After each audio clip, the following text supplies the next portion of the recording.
Hello दोस्तों, health medical knowledge में आप लोगों का स्वागत है। आज का टॉपिक है कि जब बुढ़ापे में कमज़ोरी होती है तो उसे कौन सा मेडिसिन देना चाहिए। यानी कि बुढ़ापे यानी कि 50 से 60 साल के व्यक्तियों को कौन सा मेडिसिन देना चाहिए जिससे वो कमज़ोरी फील ना करे और उसको कमज़ोरी कभी ना हो। तो मैं आप लोगों को पूरा अच्छी तरीक़ा से समझाया हूँ उस मेडिसिन के बारे में, उसके लक्षण क्या है, कारण क्या है, इलाज क्या है। मैं आप लोगों को पूरा पूरा डिटेल्स में हिंदी भाषा में और अच्छी तरीक़े से समझाया हूँ। और हाँ, अ- अगर आप लोगों को अच्छी तरीके से समझना है तो वीडियो को पूरा देखना पड़ेगा और अच्छी तरीके से समझना पड़ेगा। और आप लोग स्किप कर देते हैं वीडियो को, इसलिए आप लोग समझ नहीं पाते। आप लोग स्किप मत कीजिए और वीडियो को पूरा देखिए। तो चलिए दोस्तों शुरू करते हैं। मैं आप लोगों को पूरा अच्छी तरीके से समझाऊंगा और अच्छी तरीके से समझिएगा। बुढ़ापे में कमज़ोरी होने वाली कमज़ोरी यानी कि जब बुढ़ापे में कमज़ोरी होती है तो कौन से कमज़ोरी होती है जिससे आप लोगों को कमज़ोरी फील होना पड़ता है। तो शरीर में थकान या थकान कम शरीर में थकान या कमज़ोरी देखने को मिलेगी। अगर भूख कम लगना, ये भी कमज़ोरी के लक्षण है। और हड्डियाँ कमज़ोर होना, नसों की कमज़ोरी, हाथ पैर झंझनाहट, सूनापन, चुंबन। और अगर बाल, नाखून, त्वचा कमज़ोर हो गया है तो ये आप लोग कमज़ोरी फील कराएगा। और ताकत और जोश की कमी और खून की कमी, कमज़ोर या याददाश्त। अगर कमज़ोर याददाश्त आप लोग थोड़ा सा भूलने लगेंगे, आपको कोई चीज़ याद नहीं होगा, खून की कमी को देखने को मिलेगा। आप लोगों को ताकत नहीं मिलेगा शरीर के अंदर, पूरा वीकनेस फील करोगे। और भी चीज़ हो सकती है इत्यादि। में इतना जो बताया वो अधिकतर देखने को मिलता है ये। और जो मैंने आप लोग बताया हूँ वो अधिकतर देखा भी जाता है। ठीक है, ऐसा नहीं कि मैं आप लोगों को अंजादी लिखा दिया हूँ, बता रहा हूँ। ये अधिकतर देखा जाता है बुढ़ापे में, उसी टाइप से मैं आप लोगों को बता रहा हूँ। अब इसकी मेडिसिन क्या है जिससे ये जो दो मेडिसिन है ना, बहुत ही पॉपुलर मेडिसिन है कमज़ोरी के तौर पर खास करके।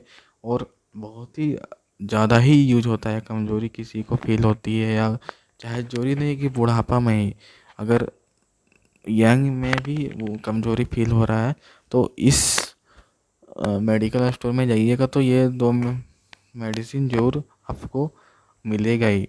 तो पहला मेडिसिन है बिटसिप सॉफ्ट जेल कैप्सूल। ये आप लोगों को बहुत ही पॉपुलर मेडिसिन होती है, या एक न्यूट्रिशियल कैप्सूल होती है। इसका कॉम्बिनेशन होता क्या है, तो इसका कॉम्बिनेशन आप लोगों को गिनसेंग, मल्टीविटामिन, मल्टी मिनरल्स, 3 प्रकार के इसके अंदर कॉम्बिनेशन पाए जाते हैं।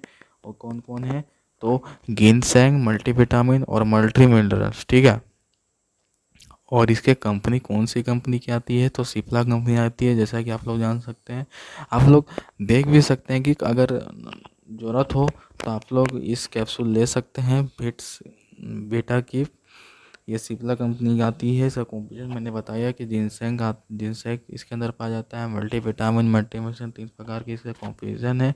ये बहुत ही कम दाम का आता है, 130 रुपया है। 10 कैप्सूल रहेंगे, जैसा कि आप देख सकते हैं 10 कैप्सूल उसमें दिया हुआ है। कि प्राइस बहुत ही कम है, अगर ज़रूरत हो तो आप लोग ले सकते हैं। सेकंड है कि जिंक कोविड एक रामबाण साबित हो गया टेबलेट, क्योंकि बहुत ही अधिकतर यूज करने वाला और ख़ास करके कमजोरी के लिए यह टेबलेट बना हुआ है। और भी बना हुआ है बट पॉपुलर में बोलेंगे तो मेरे आधार पर जिंकोविड टेबलेट ही है। इसके अंदर आप लोगों को यह एक न्यूट्रोस की 2 टेबलेट होती है। इसका कॉम्पोजिशन थोड़ा सा अलग होगा, सेम होगा, मल्टी मिनरल या मल्टीविटामिन पाएगा, 2 चीज़ पाया जाता है। बट जो बीटा की से कुछ अलग है, क्योंकि बहुत ही अधिकतर इसमें यूज़ किया जाता था। तो कौन कौन से कॉम्पोजिशन है, तो multivitamin, multi minerals, grape seed extract. बस 2 चीज़ सेम थे, बट एक चीज़ चेंज हुआ। तो चेंज भी हुआ तो अधिकतर पॉपुलर हुआ। इसका कंपनी क्या है, तो एपेक्स लैब। इसका प्राइस देखिए, उस बीटा कैप्स के 130 का दाम था और इसका जिंक कोविड का 115 रुपये दाम है। 15 टेबलेट, यानी कि देखिए कौन सबसे ज़्यादा सस्ता है। मैं वैसे करूँगा कि आप लोग जिंक कोविड ही ले सकते हैं, जिंक कोविड ही लें, क्योंकि सस्ता भी है और ज़्यादा इसके अंदर टेबलेट भी है। अब मैं अब मैं सबसे महत्वपूर्ण बातें बता रहा हूँ कि हम लोग तो टेबलेट ले लिए, बट इस जो टेबलेट है, ये 2 टेबलेट कौन कौन से क्या जो चीज़ें होती है जिसमें इसका प्रयोग होता है, यानी कि उपयोग बता रहा हूँ। तो ताकत हो गया हो, थकान कमजोरी दूर कर रही है तो ये इस टेबलेट का उपयोग कर सकते हैं। जिंकोवेट या विटकेप दोनों सेम है, बस उसका कॉम्पोजिशन अलग है और दाम अलग है। अगर पोषण की कमी हो गई है, न्यूट्रिएंट्स शारीरिक मानसिक कमजोरी दूर हो गई है, दूर करने के लिए आप लोग ले सकते हैं।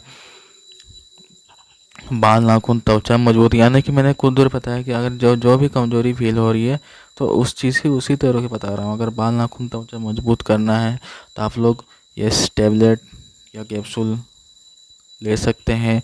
अगर याददाश्त बढ़ाना है तो ये भी ले सकते हैं। शरीर में नया खून बन रहा है, शरीर में नया खून की बनाने की क्षमता ये रहती है इस टैबलेट में। अगर शरीर को हेल्दी फिट बनाए रखना है तो आप ले सकते हैं इस मेडिसिन को। नसों में कमजोरी दूर करना है तो आप लोग ले सकते हैं। अगर हाथ पैर झंझनाहट कमजोरी सूनापन देखने को मिल रहा है तो आप लोग इस टैबलेट को ले सकते हैं। बूस्ट बॉडी फंक्शन ग्रोथ, अगर किसी प्रकार के ये सब देखने को मिले तो आप लोग इस मेडिसिन यूज करते हैं। अगर भूख बढ़ाने की मदद कर रहे हैं, स्पॉट हार्ट या नर्वस सिस्टम मांसपेशियों को मजबूत करना है, या बूस्ट बोन हेल्थ, अगर हेल्थ को आप लोग बूस्ट करना है, ग्रोथ करना है तो आप लोग जिंकोवेट और वीटा कैप ले सकते हैं। अब मैं इसका डोजेज बता दे रहा हूँ कि मैंने सब चीज़ कर लिया। अब सबसे इम्पोर्टेंट बात है कि इसका उपयोग बता दिया, डोजेज के टेबलेट का, और इसका प्राइस कॉन्फ़िगरेशन सब चीज़ बता दिया, पूरा डिटेल दे दिया हूँ। अब लास्ट पॉइंट बचता है वो है डोज की कितनी मात्रा लेना चाहिए जिससे ठीक हो सके। तो इसका एडल्ट डोज है, दोनों टेबलेट का सेम ही रहेगा। दोनों में से एक ही मेडिसिन, यानी कि दोनों एक साथ नहीं लेना है, दोनों में से एक ही ले, या तो जिंकोवेट लें या तो वीटा कैप लें, ठीक है। दोनों में से एक ही मेडिसिन लेना है। और कितनी मात्रा में लेना है तो एक गोली दिन में एक बार, ठीक है। एक गोली दिन में एक बार खाना खाने के बाद, चाहे महिला हो या पुरुष दोनों ले सकते हैं, कोई से मैटर नहीं रखता कि पुरुषों के लिए है या महिला के लिए, दोनों के लिए है सेम डोज। जैसे एक गोली दिन में एक ही बार लेना है, दिन में एक ही बार लेना है, यानी कि 3 टाइम में लेना है। मैं आप लोगों को अच्छी तरीके से समझाऊँ, बहुत से लोग रहते हैं कि 3 टाइम खा लेते हैं, तो ज़्यादा खाइएगा तो और आप लोगों को ये साइड इफेक्ट देखने को मिल सकता है। तो एक गोली दिन में एक ही बार लेना है आप लोगों को, ठीक है।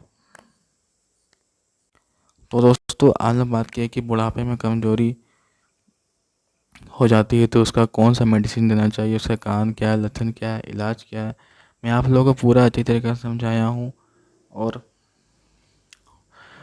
पूरा हिंदी भाषा में पूरा डिटेल्स के साथ समझाया हूँ। और वीडियो को पूरा अच्छी तरीके से देखिएगा, अच्छी तरीके से समझिए, स्किप मत कीजिए, ताकि आप लोग स्किप कीजिएगा तो आप ही लोगों का नुकसान हो सकता है। आप लोग स्किप मत कीजिए, वीडियो को पूरा देखिए। और हम लोग का 400 सब्सक्राइबर हम लोग सब्सक्राइबर के लिए पहुंच ही रहे हैं, जल्द आप लोग पहुंचा रहे हैं जल्द से जल्द, और ऐसे जल्द से जल्द सब्सक्राइब करते रहें। वीडियो को ज़्यादा से ज़्यादा शेयर कीजिए, चैनल को सब्सक्राइब कीजिए ज़्यादा, और वीडियो को ज़्यादा से ज़्यादा लाइक कीजिए। तो चलिए दोस्तों, मिलते हैं अगली वीडियो पर। Thanks for watching, thank you.